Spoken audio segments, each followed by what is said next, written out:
ওয়া ইলাহুকুম ইলাহু ওয়াহিদ লা ইলাহা ইল্লা হুয়ার রাহমানুর রহিম। আমি তোমাদের এমন ইলাহ, আমি তোমাদের এমন রব, আমি তোমাদের এমন মালিক, আমি ছাড়া পৃথিবীতে তোমাদের বাঁচানোর কেউ নেই, আমি ছাড়া তোমাদের সন্তান দেওয়ার কেউ নেই, আমি ছাড়া তোমাদের ভাগ্য পরিবর্তন করার কেউ নেই, আমি ছাড়া রিজিক দাতা কেউ নেই, আমি ছাড়া তোমাদেরকে পৃথিবীতে সম্মান দেওয়ার কেউ নেই। সুতরাং দুনিয়ার সব কিছু ছেড়ে দিয়ে ধরতে হবে কাকে? আরো চিল্লায় বলেন, কাকে ধরতে হবে? ও মুসলমানেরা, ঐক্যবদ্ধ হয়ে এক আল্লাহর গোলামি যতদিন পর্যন্ত করতে না পারব, ততদিন পর্যন্ত মানুষের দেওয়া মতবাদ দিয়ে জীবন পরিচালনা করব। লিনিন, কার্ল মার্কস, মাও সেতুং, রবি ঠাকুরের মতবাদ দিয়ে জীবন পরিচালনা করব। শান্তি দিতে কেউ পারবে না। শান্তি দেওয়ার জন্য পৃথিবী থেকে সব বিদায় হয়ে গেছে, আমার আল্লাহর অস্তিত্ব এখনো পৃথিবী থেকে বিদায় হয়নি। কথা ঠিক কিনা?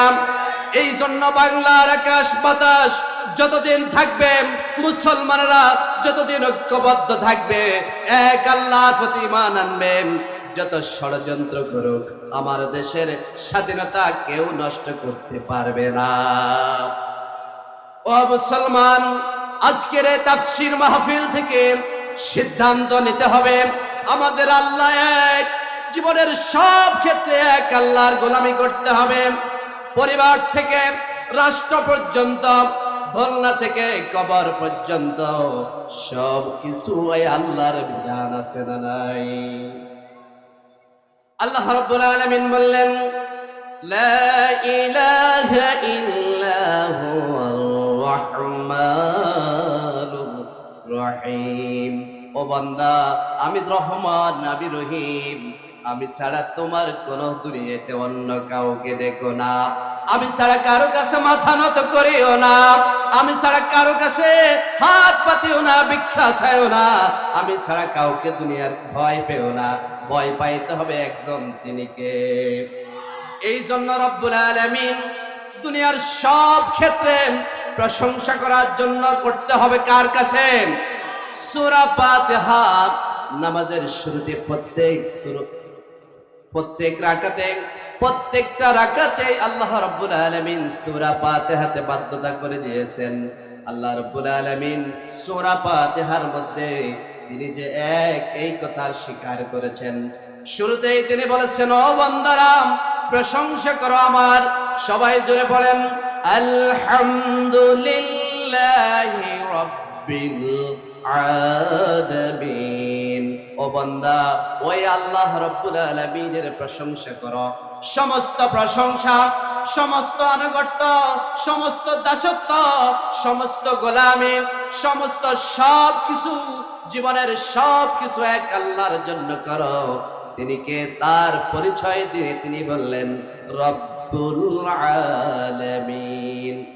আলহামদুলিল্লাহি রাব্বিল আলামিন। আমি তোমার এমন রব, আমি পৃথিবীর সব কিছু লালন পালন করি। তিনি কে? জোরে বলেন, আরো জোরে বলেন, তিনি কে? এই জন্য জীবনের সব কিছু, সব ক্ষেত্রে প্রশংসা আদায় করতে হবে কার? শুধু প্রশংসা করলে হবে না, জিকির করতে হবে একজনের, স্মরণ করতে হবে একজনের। তার নাম কি? আল্লাহ রাব্বুল আলামিন পৃথিবীর সব নবী রাসূলের কাছে এই দাওয়াত দিয়েছেন, ও নবী, ও রাসূলরা, মানুষের কাছে যাও, মানুষের কাছে যাও, আমার বান্দাদেরকে বলে দাও, সকলে যেন বলে। সবাই পড়েন, লা ইলাহা ইল্লাল্লাহু মুহাম্মাদুর রাসূলুল্লাহ। ও বান্দারা, তোমরা এই কথা স্বীকার করো, আমি ছাড়া তোমাদের কোনো মালিক নেই, আমি ছাড়া তোমাদের কোনো ইলাহ নেই, কোনো আইনদাতা নাই, কোনো বিধানদাতা নাই, কোনো হুকুমদাতা নাই, সব কিছু আমি আল্লাহ। মুহাম্মাদুর রাসূলুল্লাহ, মুহাম্মাদুর রাসূলুল্লাহ সাল্লাল্লাহু আলাইহি ওয়াসাল্লাম আমার বান্দা ও এবং রাসূল।